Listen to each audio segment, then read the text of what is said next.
Good morning students. मैं हूं पुष्पेंद्र और आज हम पढ़ेंगे chapter 5 internet and ICT environment 03। ये क्लास 7 का चैप्टर 5 है। इसमें हम आपको इंटरनेट के बारे में और जो आपने 6 क्लास में पढ़ा था उससे आगे पढ़ाएंगे। इसके लर्निंग आउटकम्स क्या होंगे, यानी हम क्या क्या सीखेंगे। इसमें हम इंटरनेट और ब्राउज़र के बारे में फिर से एक बार पढ़ेंगे। वेबसाइट पे सूचनाएं यानी इन्फॉर्मेशन कैसे सर्च करते हैं वो फिर से सीखेंगे। वेबसाइट जो होगा का क्लासिफिकेशन यानी वर्गीकरण, वेबसाइट के कितने क्लास में बांटा गया है, किस किस टाइप की वेबसाइट होती हैं। एजुकेशनल रिसोर्स क्या हैं हमारे पास इंटरनेट पे जो अवेलेबल हैं, यानी हमारे पास शिक्षा से रिलेटेड कौन कौन से संसाधन उपलब्ध हैं इंटरनेट पर। फिर उसके बाद इंटरनेट सिक्योरिटी पढ़ेंगे। इंटरनेट सिक्योरिटी क्या होती है, यानी इंटरनेट पे सुरक्षा कैसे रखते हैं अपनी। इंटेलेक्चुअल प्रॉपर्टी राइट क्या हैं। और इसके बाद पढ़ेंगे हम वायरस और उसके टाइप। वायरस क्या होता है और उसके टाइप क्या हैं। यहाँ पर जो हम वायरस पढ़ेंगे वो हम कंप्यूटर वायरस की बात कर रहे हैं, हम कंप्यूटर वायरस पढ़ेंगे। तो सबसे पहले जैसा कि हमने बताया कि इंटरनेट क्या होता है। इंटरनेट जैसा आपने 6 क्लास में पढ़ा था, इंटरनेट होता है इंटरकनेक्टेड नेटवर्क, यानी आपस में कनेक्टेड नेटवर्क को इंटरनेट बोलते हैं। यानी जब कंप्यूटर आपस में वर्ल्ड वाइड पूरी दुनिया के कंप्यूटर आपस में कनेक्ट होकर एक दूसरे से इंफॉर्मेशन शेयर करते हैं तो उसे कहलाते हैं, इंफॉर्मेशन रिसोर्स दोनों शेयर करते हैं उसे, तो वो एक इंटरनेट कहलाता है। हिंदी में कहते हैं मायाजाल। इसके बाद आता है कि वेबसाइट क्या होती है। वेबसाइट जैसे हमारी बुक जो है, बुक या कॉपी जो है पेज से मिलकर बनी होती है, बहुत सारे पेज होते हैं हमारी कॉपी में या बुक्स में। ऐसे ही वेबसाइट भी जो होती है वो बहुत सारे वेब पेजेज से मिलके बनी होती है। तो वेब पेजेज का कलेक्शन होता है वेबसाइट। वेबसाइट के फर्स्ट पेज को हम क्या बोलते हैं, होम पेज बोलते हैं। ये पहले भी पढ़ाया था आपको 6 क्लास में। तो वेबसाइट के फर्स्ट पेज को हम होम पेज बोलते हैं। इसके बाद बहुत सारी वेबसाइट हैं जैसे यहाँ पर हम बता रहे हैं। तो इन्फॉर्मेशन को कैसे ढूंढते हैं, हमने बताया था कि इन्फॉर्मेशन ढूंढने के लिए एक वेब ब्राउज़र की ज़रूरत होती है। वेब ब्राउज़र एक सॉफ्टवेयर एप्लीकेशन होती है जो हमारे कंप्यूटर में होनी चाहिए, जिससे हम इंटरनेट को एक्सेस करते हैं और उस पर हम इन्फॉर्मेशन सर्च करते हैं।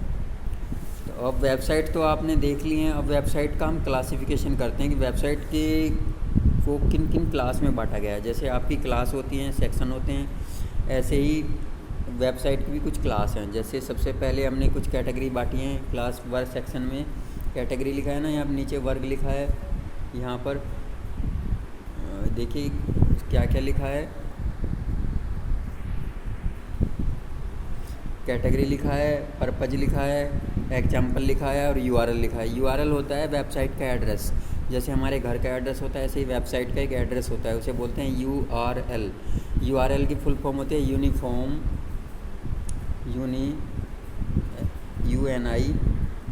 UNIFORM resource. यूनिफॉर्म रिसोर्स होते हैं संसाधन,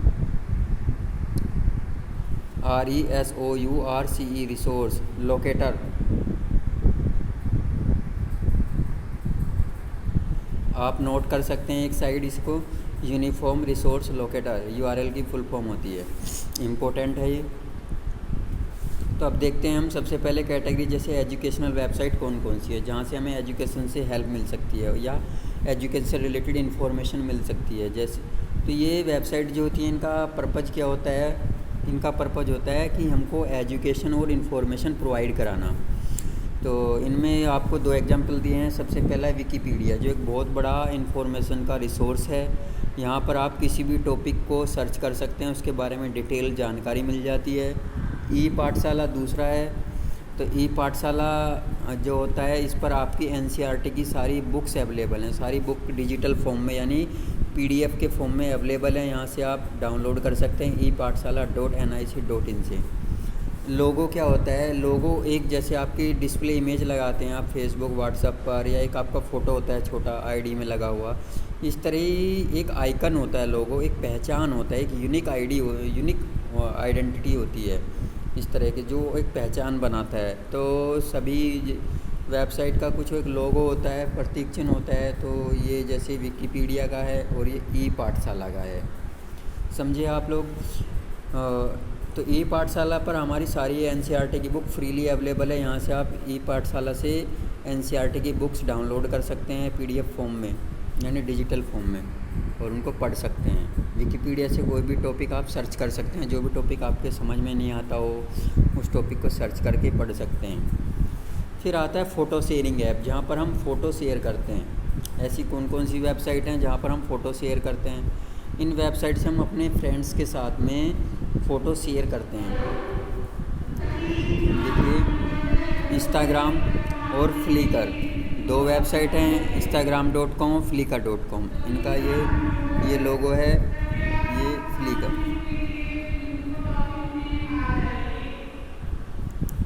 इसके बाद आता है मीडिया, जहाँ पर हम वीडियो म्यूजिक शेयर करते हैं। जहाँ पर हम वीडियो और म्यूजिक शेयर करते हैं, तो इसमें भी आपको 2 वेबसाइट मिलेंगी। सबसे पहला तो youtube.com, जो सबसे बड़ा वीडियो शेयरिंग वेबसाइट है, वर्ल्ड का सबसे बड़ा वीडियो शेयरिंग ऐप है, जहाँ पर सब वीडियो शेयर कर सकते हैं और वीडियो रिसोर्स अवेलेबल हैं। आप एंटरटेनमेंट, म्यूजिक, एजुकेशन, किसी भी पर्पज़ की वीडियो यहाँ पर से सर्च करके अपने अनुसार, जो अपनी ज़रूरत के अनुसार देख सकते हैं। नेटफ्लिक्स होता है, यहाँ पर नेटफ्लिक्स पे आप जो एंटरटेनमेंट से रिलेटेड वीडियो म्यूजिक से आप जो है यहाँ से देख सकते हैं। इसके बाद आता है e commerce website. E commerce website कौन सी होती हैं? ई कॉमर्स वेबसाइट वो होती हैं जहाँ पर हम अपना बिजनेस करते हैं। यहाँ पर हम सेल और परचेज करते हैं ऑनलाइन, जैसे Amazon.com और eBay.com। फ्लिपकार्ट भी है इसी में, तो अमेजन का ये लोगो है, eBay का ये, इसमें फ्लिपकार्ट भी आता है, flipkart.com, और Myntra.com भी आता है, और Paytm.com भी आता है। ये सब आपके ई कॉमर्स वेबसाइट है, जो जहाँ पर बिजनेस होता है, ऑनलाइन बिजनेस, सेलिंग और परचेजेज होती है आइटम्स की। इसके बाद आपका फिर आता है सर्च इंजन। सर्च इंजन क्या होते हैं? सर्च इंजन एक तरह की वेबसाइट ही होती हैं। ये क्या करते हैं? ये आपको सूचनाएं ढूंढने में हेल्प करते हैं। आपको यहाँ पर अगर कुछ भी टॉपिक, आपको सपोज करो वेबसाइट का एड्रेस नहीं पता है किसी भी का, तो आपको कोई इन्फॉर्मेशन सर्च करनी है, तो आप टॉपिक से भी आप जो है यहाँ पर सर्च कर सकते हैं। तो जैसे google.com है, baidu.com है, ये सर्च इंजन है। गूगल, याहू, बाइडू, बिंग, ये सारे सर्च इंजन हैं। तो मैंने 4 सर्च इंजन के नाम बताए आपको। google.com पे गूगल है, baidu.com है, बिंग है, BING, और yahoo.com है। इसके बाद आता है सोशल नेटवर्किंग। जैसे हम अपने फ्रेंड से अपनी इन्फॉर्मेशन शेयर करते हैं, बातें करते हैं, चैट करते हैं, ऐसे ही डिजिटल लाइफ में हम सोशल नेटवर्किंग करते हैं। तो यहाँ पर हम आपस में फ्रेंड बनाते हैं, उनसे चैटिंग करते हैं। तो फेसबुक है, ट्विटर है और लिंक्डइन है, ये सब आपके सोशल नेटवर्किंग वेबसाइट हैं। इनके यहाँ पर URL दिए हुए हैं। नेक्स्ट टॉपिक आता है साइबर क्राइम। जैसे क्राइम होता है, क्राइम क्या होता है? कोई भी इलीगल एक्टिविटीज़ होती है, किसी के साथ मिसहैपनिंग करता है, कोई मिसकंडक्ट करता है, मिसबिहेव करता है, तो वही क्राइम है। इस तरह ही ऐसे ही जो क्राइम जो है कि जिसमें कंप्यूटर और डिजिटल इंटरनेट का यूज किया जाता है, वो सब साइबर क्राइम कहलाते हैं। ऐसे क्राइम जहाँ पर कंप्यूटर और इंटरनेट का यूज किया जाता हो, वो साइबर क्राइम कहलाते हैं। कुछ साइबर क्राइम के एग्जांपल हैं यहाँ पर नीचे दिए गए हैं, चलिए हम आपको बता देते हैं। जैसे बैंक की सूचनाओं की चोरी करना, जैसे बैंक की आपके कोई अकाउंट से पैसे, आईडी या आपका एटीएम का OTP चोरी कर लेता है, एटीएम पिन चोरी कर लेता है, या पैसे चोरी कर लेता है, तो ये सब साइबर क्राइम है। आपको कोई परेशान करता है व्हाट्सएप से, फेसबुक से, या कॉल करके डिजिटली कि हमने आपकी इन्फॉर्मेशन चुरा ली है, आपको तो आपसे कोई रैंसम यानी फिरौती मांगता है, पैसे मांगता है उसके बदले, इन्फॉर्मेशन के बदले, तो वो भी साइबर क्राइम है। कोई आपका अपमान करता है डिजिटली, आपकी कोई फ़ोटो इलीगल तरीके से यूज कर रहा है, वीडियो यूज कर रहा है इंटरनेट पे, सोशल मीडिया पे आपकी वीडियो, तो ये आपको ये भी साइबर क्राइम कर रहा है। वो आपकी कोई पहचान या वैसा एक सूचना चोरी कर रहा है, आपकी कोई आईडी, आपके नाम से कोई और दो कोई फेसबुक आईडी या कोई और आईडी बना रहा है, आपका फ़ोटो का यूज करके कोई आईडी बना रहा है, या बिजनेस चला रहा है आपके नाम से या आपके ऑनलाइन, तो ये भी एक फ्रॉड है और ये भी एक साइबर क्राइम है। कोई अश्लील हरकतें कर रहा है, आपकी इमेज को मॉर्फ करके दूसरी जगह लगा रहा है, दूसरी जगह मिसयूज कर रहा है इल्लीगली, तो ये भी एक साइबर क्राइम होता है। आगे बढ़ते हैं, precaution to save from cyber crime. Cyber crime से हमें बचना कैसे है, प्रिकॉशन यानी सावधानियां हमें कैसे लेनी है कि हमारे साथ साइबर क्राइम ना हो। सबसे पहले तो आपका जो मोबाइल है, लैपटॉप और कंप्यूटर है, सबको पासवर्ड प्रोटेक्टेड रखिए और पासवर्ड सीक्रेट होना चाहिए और पासवर्ड ऐसा होना चाहिए जो इजीली गैस ना किया जा सके, यानी कोई भी इजीली गैस ना कर सके। यानी जैसे आपने अपना मोबाइल नंबर रख लिया, अपना नाम रख लिया, ऐसा नहीं रखिए। पासवर्ड थोड़ा डिफ़िकल्ट रखिए जिसमें अल्फ़ाबेट, नंबर और स्पेशल करैक्टर भी यूज हो रहे हों या पैटर्न हो यूज हो रहा हो, इस तरह से रखिए। एंटीवायरस का यूज करिए। एंटीवायरस क्या होता है हम आगे बताएंगे। एंटीवायरस का यूज करना चाहिए और हमें केवल जिन पे हमें ट्रस्ट है या जिनको हम जानते हैं, जिन वेबसाइट को, केवल वही वेबसाइट और लिंक ओपन करने चाहिए। ऐसा नहीं जैसे व्हाट्सएप, फेसबुक पे कोई भी लिंक शेयर कर दिया आपने ओपन कर लिया, ऐसा नहीं करना चाहिए। अगर आप उसके बारे में नहीं जानते हैं अच्छे से तो उसको ओपन नहीं करिए, पहले उसके बारे में जानकारी लीजिए कि ये है क्या, तब ओपन करिए। अपने डाटा का बैकअप लेते रहिए। सपोज करो आपका किसी ने डाटा चोरी कर लिया या करप्ट कर दिया। करप्ट करने का मतलब क्रैश कर दिया एक तरीके से, तो आप कैसे सारा डाटा ख़त्म हो जाएगा, तो आप उसका बैकअप बना के रखिए। अगर कोई ऐसी इलीगल एक्टिविटी हो जाए आपके साथ, तो ये साइबर क्राइम हो जाए, तो आप जो है बैकअप का यूज कर सकें। बैकअप में होता क्या है, हमारी जो इन्फॉर्मेशन है उसकी हम एक कॉपी बना के रख लेते हैं, ठीक है। बैकअप में ये होता है।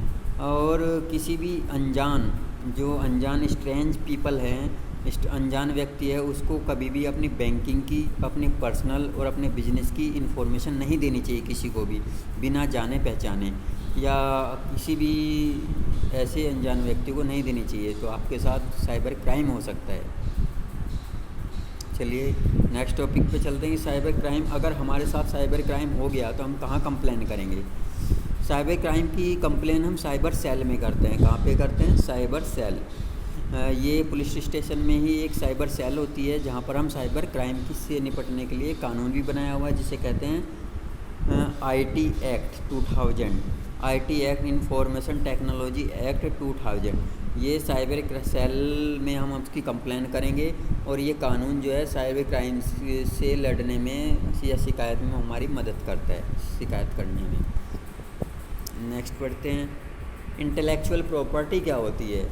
जैसे हमारी प्रॉपर्टी होती है, जैसे लैंड है, हमारे पास कार है, हमारी ज़मीन है, हमारे पास कार है, गाड़ी है, ज्वेलरी हैं, ऐसी इंटेलेक्चुअल प्रॉपर्टी होती है। यानी जैसे जो हमारे माइंड से, जो हमने अपने दिमाग का यूज करके बनाया है। जैसे कुछ होता है, जैसे कि इंटेलेक्चुअल प्रॉपर्टी इसमें होता है कि जैसे हमने कोई डिस्कवरी की है, खोज की, कोई हमने लिटरेचर लिखा है, कोई स्टोरी लिखी है जो हमारी ही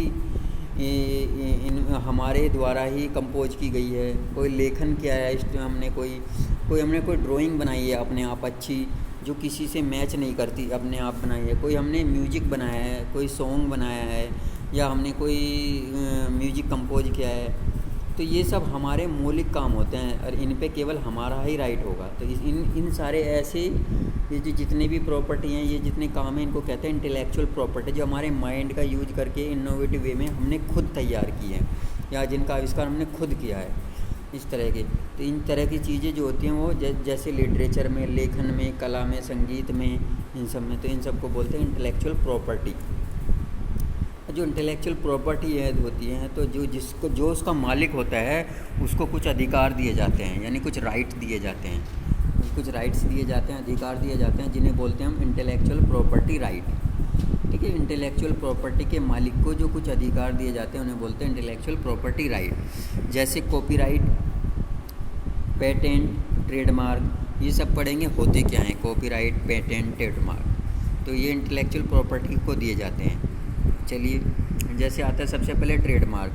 ट्रेडमार्क में क्या है कि किसी भी व्यवसाय के आसानी से पहचाने जाने योग्य और अनोखे चिन्ह, प्रारूप और अभिव्यक्ति को हम ट्रेडमार्क कहते हैं। जैसे हर किसी कंपनी का एक लोगो होता है ना, लिखा रहता है। जैसे नोकिया का कनेक्टिंग पीपल होता है, 2 हैंड शेयरिंग करते आते हैं, हैंडशेक करते हुए, तो वो एक ट्रेडमार्क होता है। तो ऐसे ही आपने हर कंपनी का देखा होगा। एप्पल का एप्पल एक साइड से एक बाइट कटी होती है, तो वो एप्पल का लोगो, वो ट्रेडमार्क है।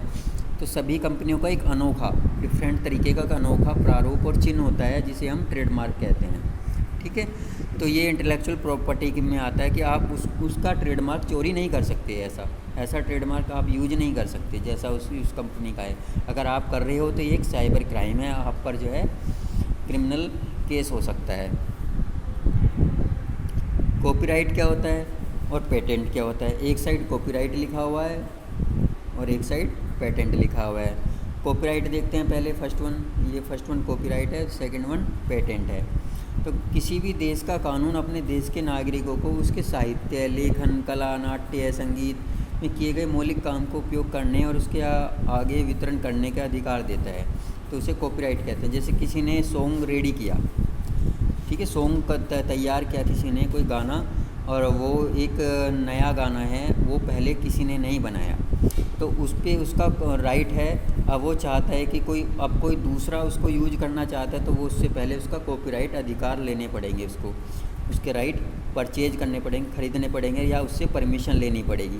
ठीक है, तो ये होता है कॉपीराइट। ऐसे ही पेटेंट होता है। पेटेंट क्या होता है कि किसी भी देश के नागरिक रहे, उन्होंने कोई आविष्कार किया, कोई नई मशीन बनाई, नई टेक्निक बनाई है, या कोई नया फार्मूला रेडी किया है, ठीक है, कोई फार्मूला भी नया तैयार किया है, तो उसके लिए भी उसको पेटेंट कराना होता है। और जब वो पेटेंट करा लेता है तो उसको पेटेंट राइट मिल जाता है। जैसे कि ने सोलर पैनल बनाया, किसी ने इंजन बनाया, बैटरी बनाई, या किसी ने मोबाइल बनाया, तो उसका वो पेटेंट करा लेता है और उसका उस पर कॉपीराइट, उसका उस पर इंटेलेक्चुअल प्रॉपर्टी राइट यानी पेटेंट राइट हो जाता है। समझ गए?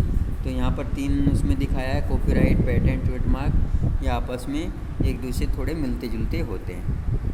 कॉपीराइट का ऐसा सिंबल लिखा होता है नीचे किसी डॉक्यूमेंट में, सी लिख के और राउंड सर्किल हुआ रहता है, यानी ऑल राइट रिजर्व, ये कॉपीराइट है, आप इसको कॉपी नहीं कर सकते हैं। चलिए नेक्स्ट आगे अब पढ़ते हैं मालवेयर। मालवेयर क्या होता है?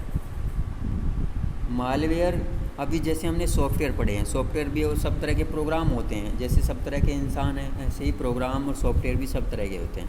तो मलेशियस प्रोग्राम को मालवेयर प्रोग्राम कहते हैं। मलेशियस यानी जो किसी बुरे इंटेंशन से, यानी किसी को नुकसान पहुंचाने के लिए, या किसी की इन्फॉर्मेशन चोरी करने के लिए बनाए गए हों, ऐसे प्रोग्राम या सॉफ्टवेयर कहलाते हैं मलेशियस प्रोग्राम या मालवेयर।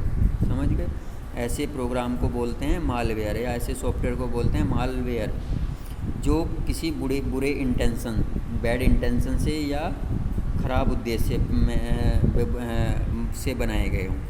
अब मालवेयर कौन कौन से होते हैं? जैसे वायरस है, वॉर्म्स हैं, ट्रोजन हॉर्स हैं, स्पाईवेयर्स हैं, ये हमारे मालवेयर हैं। चलिए एक एक करके हम पढ़ेंगे आखिर ये भी क्या होते हैं। सबसे पहले आता है वायरस।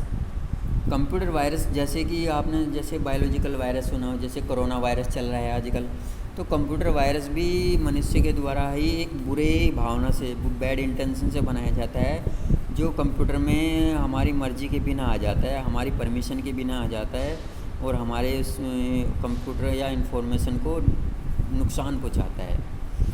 तो वायरस की फुल फॉर्म होती है विटल इन्फॉर्मेशन। विटल, ये ध्यान से पढ़ लेना, ये इम्पोर्टेंट है। वायरस की डेफिनेशन और full form, whittle information resources under seize, यानी जो आपके इन्फॉर्मेशन रिसोर्सेज हैं वो अंडर सीज हो जाते हैं। सीज में यानी सीज हो जाते हैं। तो वायरस जो होते हैं बुरे प्रोग्राम होते हैं जो बैड इंटेंशन, बुरी भावना से बनाए जाते हैं।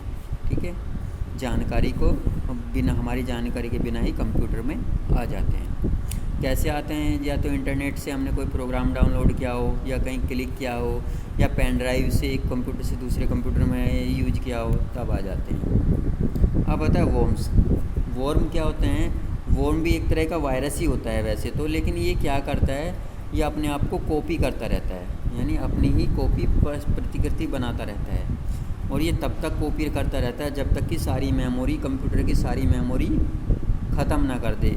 यानी अपने कॉपी कर करके ये सारी मेमोरी एक्वायर कर लेता है। तो इससे कंप्यूटर हमारा क्या करता है, वो वर्किंग करना बंद कर देता है। जब मेमोरी नहीं रहेगी तो वर्किंग कैसे करेगा? ठीक है, तो ये वर्म क्या ये है। नेक्स्ट आता है ट्रोजन हॉर्स।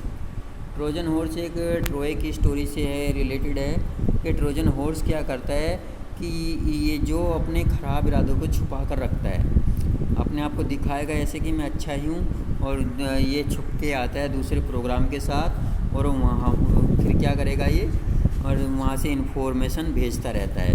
ट्रोजन हॉर्स जो होता है एक तरह का मालवेयर प्रोग्राम है जो अपने ख़राब इरादों से छुप कर आता है, और जो उसकी उपयोगी इन्फॉर्मेशन है वो भेजता रहता है, जिसने वो वायरस रेडी किया है, प्रिपेयर किया है, बनाया है, क्रिएट किया है। अब आता है स्पाईवेयर। स्पाईवेयर क्या होता है? ये भी एक व्यक्ति या संस्था के द्वारा गुप्त जानकारी प्राप्त करने या किसी की पर्सनल इन्फॉर्मेशन को इकट्ठा करने के लिए बनाया जाता है। उसे कहते हैं स्पाईवेयर। स्पाई मीन्स होता है जासूसी करना। तो स्पाईवेयर कैसे सॉफ्टवेयर हैं जो जासूसी करते हैं किसी की। तो ये आपके टॉपिक थे, तो हमने एक एक करके सारे टॉपिक हमने कवर कर लिए हैं। तो चलिए अब पढ़ते हैं कि एक्सरसाइज करते हैं। तो जैसे सबसे पहला है एक वेब ब्राउज़र एप्लीकेशन है। इनमें विंडो तो आपका क्या है? विंडो नहीं है। विंडो क्या है? आपका ऑपरेटिंग सिस्टम है। वर्ड क्या है? एक सॉफ्टवेयर है जिसमें हम एडिटिंग सॉफ्टवेयर है जिसमें हम टाइपिंग करते हैं। एक्सेल क्या है आपका? एक स्प्रेडशीट टेबल है जिसमें रो टेबल के फॉर्म में डाटा इंसर्ट करते हैं। तो हमारा वेब ब्राउज़र गूगल है। अब वायरस और वॉर्म क्या है? एक मालवेयर प्रोग्राम है। थर्ड क्वेश्चन पे आते हैं। कंप्यूटर या इंटरनेट से होने वाले अपराध को क्या कहते हैं? हम साइबर क्राइम कहते हैं। अभी बताया कंप्यूटर या इंटरनेट का यूज करके जो क्राइम होते हैं, अपराध होते हैं, उन्हें साइबर क्राइम कहते हैं। नेक्स्ट पेज पे आते हैं। अब आता है fill in the blanks. IPR की फुल फॉर्म अभी बताया था इंटेलेक्चुअल प्रॉपर्टी राइट। जो आपके इंटेलेक्चुअल प्रॉपर्टी होती है उन पर कुछ राइट दिए जाते हैं, अधिकार दिए जाते हैं, उन्हें बोलते हैं इंटेलेक्चुअल प्रॉपर्टी राइट। किसी भी व्यवसाय के आसानी से पहचाने जाने योग्य अनोखे चिन्ह, प्रारूप और अभिव्यक्ति को हम क्या कहते हैं? ट्रेडमार्क कहते हैं। ये एक अनोखा चिन्ह होता है हर कंपनी का। जैसे मैंने बताया आपको कि नोकिया का कनेक्टिंग पीपल का 2 हैंड शेक करते हुए आते हैं, और ऐसे ही एप्पल का एक आधा एप्पल खाया हुआ होता है। सभी कंपनी का ऐसे ही होगा ट्रेडमार्क। साइबर क्राइम ये स्पेलिंग यहाँ पे गलत हो रखी है। CRIME होती है क्राइम। साइबर क्राइम के मामले हम कहाँ पर कंप्लेन करते हैं, शिकायत कहाँ पे करते हैं? हम करते हैं साइबर सेल में। तो साइबर सेल हो जाएगा इसमें। NROER क्या मतलब है? National repository open educational resources. यहाँ पर क्या है? सभी एजुकेशनल रिसोर्सेज अवेलेबल हैं। एक रिपोजिटरी है यानी एक स्टोरेज है जहाँ पर एजुकेशनल रिसोर्स अवेलेबल हैं। आप यहाँ से एजुकेशन से रिलेटेड रिसोर्स ले सकते हैं NROER से। ये टॉपिक रह गया, इसको फिर से बता देते हैं। रिपोजिटरी क्या होती है? रिपोजिटरी आपकी एक मेमोरी की तरह ही होती है जहाँ पर हमारा लार्ज डाटा शेयर रहता है। तो NROER national repository of open educational resources है। जब हम इस वेबसाइट को ओपन करेंगे तो यहाँ पर हम जो हैं अपने सब्जेक्ट से रिलेटेड बुक सर्च कर सकते हैं। या यहाँ पर एक तरह से लाइब्रेरी होती है, यानी इलेक्ट्रॉनिकली लाइब्रेरी अवेलेबल है। तो यहाँ से आप जो है अपनी बुक डाउनलोड कर सकते हैं या रीड कर सकते हैं। नेक्स्ट आता है right and wrong. Right wrong में सबसे पहला क्वेश्चन है साइबर क्राइम से निपटने के लिए IT एक्ट 2000 नाम के कानून की मदद ली जा सकती है। बिल्कुल, ये कानून बना ही इसलिए अगर आपके साथ साइबर क्राइम होता है तो इसमें साइबर क्राइम कौन कौन से हैं वो सब बताए गए हैं, और उसके कानूनी मदद के लिए भी दी गई है। वायरस की full form visual information resource under seize नहीं, विजुअल नहीं होती है, विटल होती है। यहाँ पर आएगा विटल, VITAL। अगर विटल होता तो ये सही होता, तो ये रॉन्ग हो गया है। अपने आविष्कार के लिए यंत्र पर कोई अधिकार नहीं होता है, ऐसा तो नहीं है। अगर हमने कोई आविष्कार किया है, कोई डिवाइस बनाई है या कोई फॉर्मूला रेडी किया है तो उस पर हमारा अधिकार होता है, तो ये भी रॉन्ग हो जाएगा। साहित्य लेखन नाट्य संगीत में कॉपीराइट होता है, बिल्कुल सही बात, कॉपीराइट होता है, तो ये राइट हो गया। तो उम्मीद करता हूँ बच्चों आपको ये चैप्टर समझ में आया होगा, इंटरनेट, और हम इंटरनेट का कैसे यूज करते हैं, एजुकेशनल रिसोर्सेज को रिसर्च कैसे सर्च करते हैं। एजुकेशनल रिसोर्स यानी बुक्स हो गया, लाइब्रेरी कैसे पता चलता है। दूसरा क्या है, हाँ साइबर क्राइम क्या होता है वो बताया मैंने, वायरस क्या होते हैं वो बताया। अब साइबर वायरस से बचने के लिए हम एक एंटी वायरस, जैसे हम एंटीडोट देते हैं, टीका लगता है वायरस से बचने के लिए, ऐसी कंप्यूटर में हम एंटीवायरस प्रोग्राम इंस्टॉल करके रखते हैं वायरस से बचने के लिए। तो उम्मीद करता हूँ बच्चों आपको ये चैप्टर समझ में आया होगा। ये आपका chapter 5 internet and ICT environment में इंटरनेट का जो यूज है वो सब था। तो उम्मीद करता हूँ आपको समझ आया होगा। Thank you.